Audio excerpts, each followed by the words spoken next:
You ask Tiger to solve. This deals with linear equations with one unknown. The final result is t=3. Let's solve it step by step. Simplify the expression. Expand the parentheses. Simplify the arithmetic.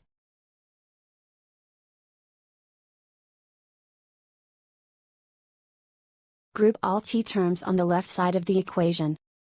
Subtract 3t from both sides. Group like terms.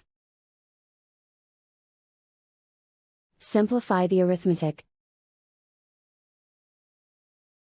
Group like terms. Simplify the arithmetic. Group all constants on the right side of the equation. Subtract 4 from both sides.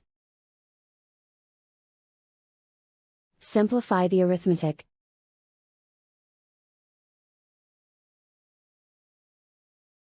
Isolate the t. Divide both sides by -4. Cancel out the negatives. Simplify the fraction. Cancel out the negatives. Find the greatest common factor of the numerator and denominator. Factor out and cancel the greatest common factor. And so the final result is t=3.